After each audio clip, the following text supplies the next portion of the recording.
Hello friends, this is Aarti Karnuke, Assistant Professor in Civil Engineering Department at Tulsiramji Gaikwad Patil College of Engineering and Technology, Nagpur, accredited with NAC A+ grade. So, in today's lecture, we are going to discuss about the materials and method part 2. So, basically in the last lecture, we had discussed about the various tests conduct on the pavement like group index test, standard penetration test, plate load test, etc. So, in this lecture, we are going to discuss about the further test. So, let's start with the today's lecture. So, basically in today's lecture, we are going to discuss about the Marshall method. So as we know that different methods are available for testing and compacted specimen of bituminous mixture in laboratory and for the design of bituminous mixes. This includes the Marshall stability test, mixed design method, Hevin stabilometer test and mixed design test. Then after that the Hubbard field test method and super pave mixed design method. Then there are lots of methods. So basically the overall objective for the design of asphalt pavement mix is to determine an economical blend and graduation of the aggregate within the limit of the product specification and asphalt that the yield of mix is having. So it has some sufficient asphalt to ensure a durability pavement. Then it has a sufficient mix stability to satisfy the demand of the traffic without distortion or displacement. Then sufficient voids in the total compacted mix to allow for a slight amount of addition compaction under the traffic load without flushing and loss of stability. After that, the sufficient workability to permit efficient placement of a mix without segregation.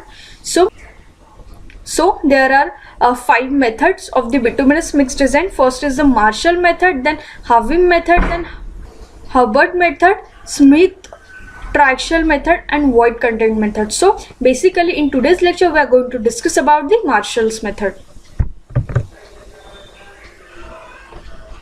So basically Marshall mix design method has been specified by the Indian Road Concrete and Morth specification for use in India. So basically the Marshall stability test is conducted on the compact cylindrical specimen of the bitumen mix of diameter 101.6 mm and thickness 63.5 mm. Load is applied perpendicular to the axis of the cylindrical specimen through a testing head consisting of a pair cylindrical segment at a constant rate of deformation of 51 mm per minute at the standard test temperature of 60 degree Celsius. So of course we will discuss it in brief now. So when we discuss about the procedure, then we will concept of the Marshall stability test on the bituminous mix. So the Marshall method of mix design is used for a dense graded mixes. It is used almost everywhere in the world. So it is a predominant mix design method for airport pavement. For a single selected aggregate gradation, 5 different asphalt content are tested for the various volumetric and strength criteria to select optimum binder content. The selection of the optimum binder content required engineering judgment depending on the traffic, climate and experience the local material used.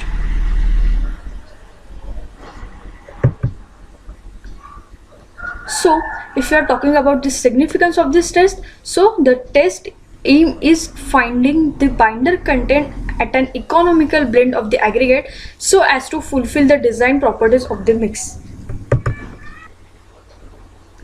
So in this method, the resistance to plastic deformation for a compacted cylindrical specimen of bituminous mixture is measured when the specimen is loaded diametrically at a deformation rate of 50 mm per minute at the standard test temperature of 60 degree Celsius. So basically there are 2 major features of the Marshall method of mix design. First is the density void analysis and stability flow test.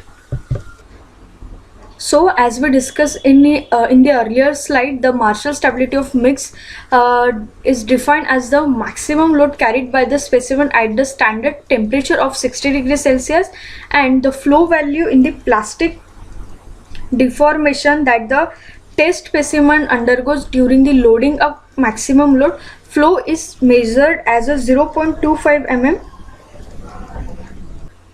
So these are the apparatus of the Marshall's method, which is used for the bituminous mix design. First is the mold assembly.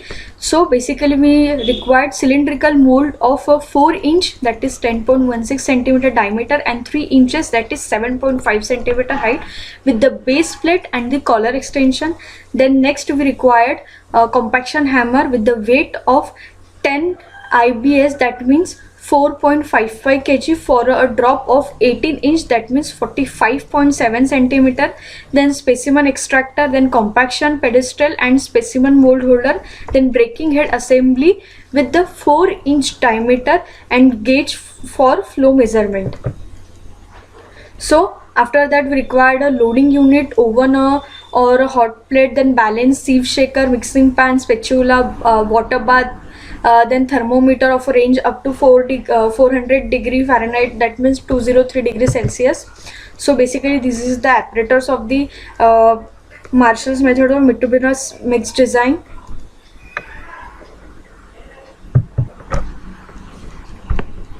So while conducting the bituminous mix design, we have to take some precautions.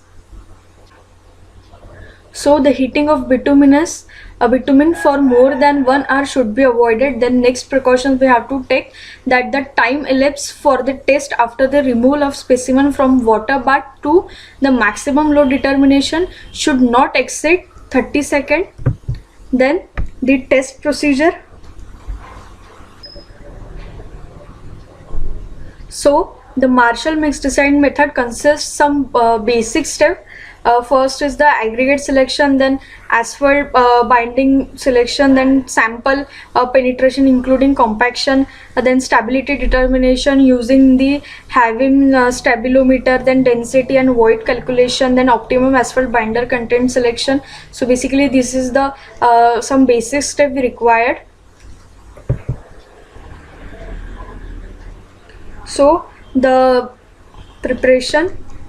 So the coarse aggregate, fine aggregate and filter material are proportioned and mixed in such a way that the final gradation of mixture is within the range specified for the desired type of bituminous mix.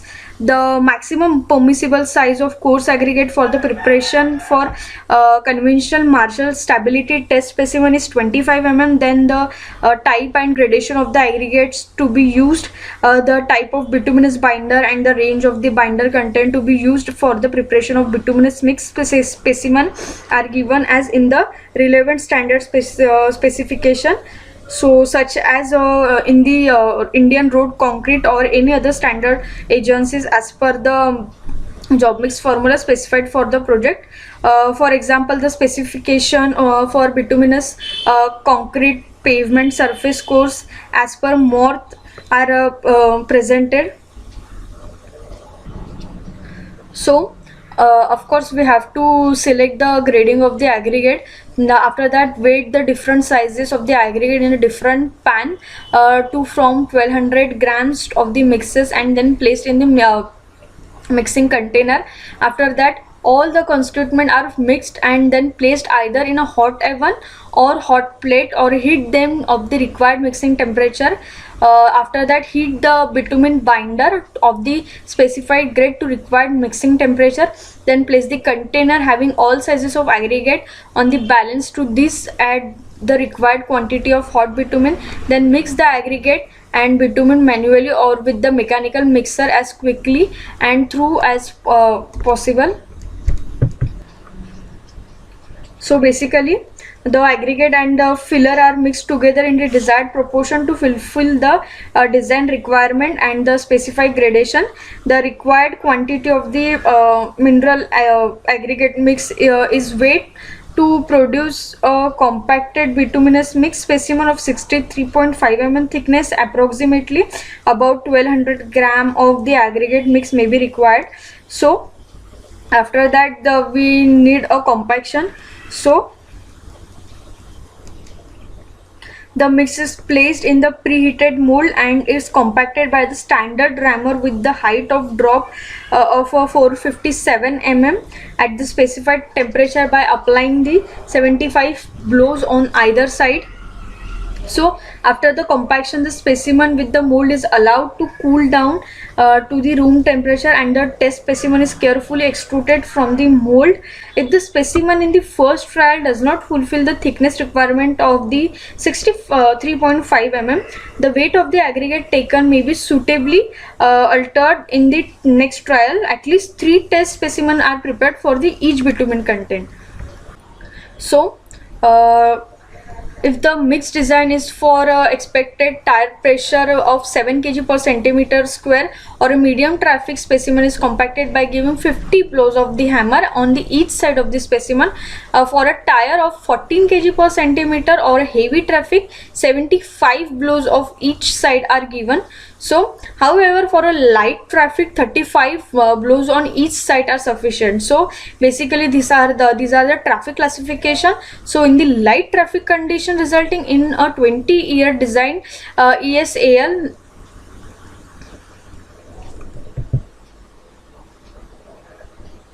so of course after that we have to remove the collar and base plate and allow the specimen along with the cool in water at least 2 minutes. Remove the specimen from the mold with the help of the extrusion device. Then number of each specimen we have to note it down, then allow the specimen to cool at the room temperature for 24 hours. So after that, so basically the compacted specimen of the bituminous consists of the mineral aggregates, coarse aggregate, fine aggregates and mineral filter, bituminous binder and some air voids. The volumetric composition of compacted bituminous mix is dramatically we have to see in the next slides. So the volume are presented. So basically stability and the flow values. So we have to determine determination of the Marshall stability and flow value. So basically the load is applied at the constant deformation at the rate of 50 or 51 minute mm per minute, and the load and deformation readings are closely observed. The maximum load reading and the corresponding deformation of the specimen at failure load are noted. Then the maximum load value expressed in kg is recorded as a Marshall stability value of the specimen. The vertical deformation of the test specimen corresponding to the maximum load expressed in mm units is recorded as the flow value. The specimen is removed from the test and the test is repeated on the other specimen.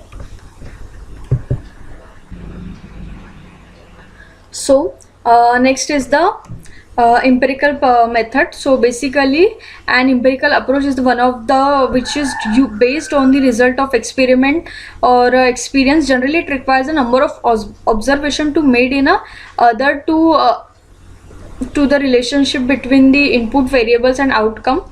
So basically many pavement design procedure used an empirical approach. This means that the relation between the design inputs like loads, material, layer configuration and environment and the pavement failure were arrived at through experience or experimentation or a combination of both. So empirical design method can range from extremely simple to quite complex. So it is the one of the advantage in using empirical model is that they tend to be simple and easy to use. Unfortunately they are usually only accurate for the exact condition for which they have been developed. They may be invalid outside of the range of variables used in a development of the method. So basically the empirical method used in the AASHTO guide are largely in a result. So basically empirical procedure developed through the statistical analysis to observe the performance of AASHTO road test section. So basically AASHTO road test conduct from 1958 to 1960. So basically this is the typical loop or a layout of the AASHTO road test.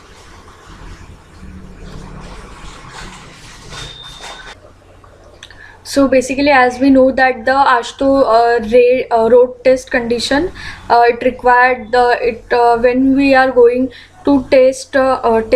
So basically, we have to know about the environmental effect, then soil effect, then pavement layer material. So in environment, we have to know about the climatic effect. We have to know about the classification of the soil, then drainage of the soil, then strength of the soil. Then we have to know about the pavement materials like asphalt, concrete, base course, sub base course. So basically these are the three main factors which we required while going for the AASHTO road test.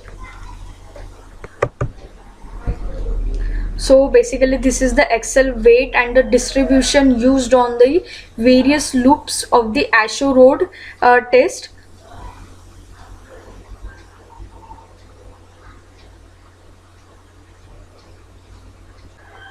As you can see in the figure.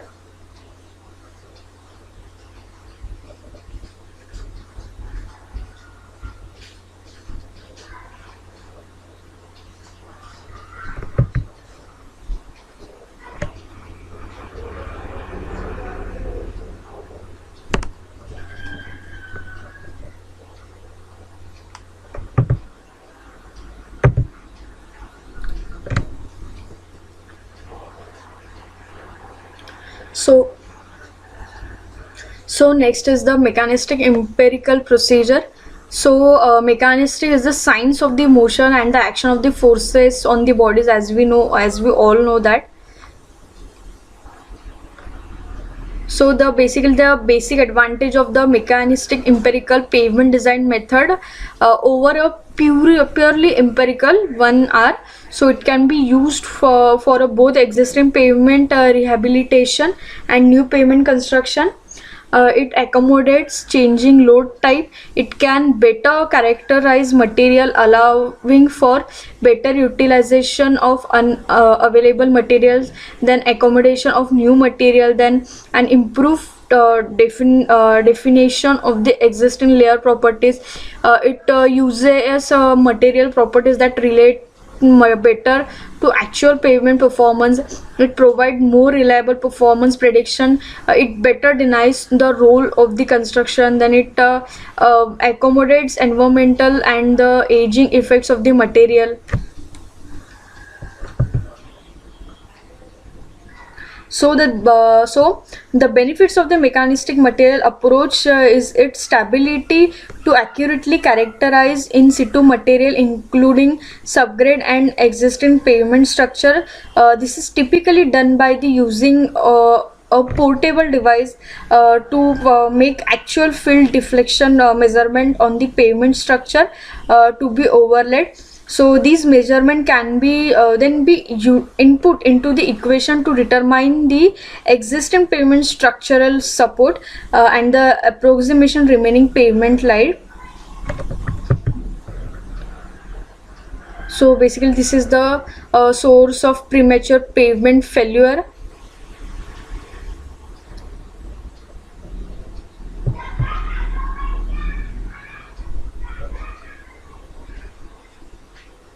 So as you can see, the weak subgrade or underlying layer, if we are going to use the weak soil property material, if we are going to use the poor material, of course if there is a poor soil, so in that case we have to remove the poor soil and we have to fill a new embankment.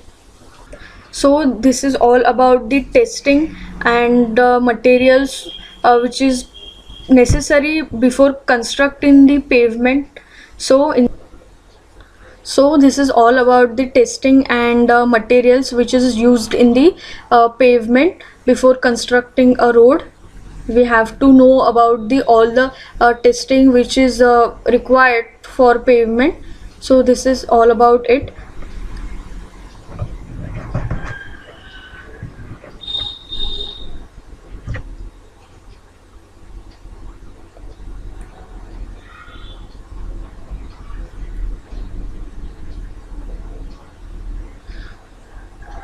So we have concluded today's lecture here. Thank you.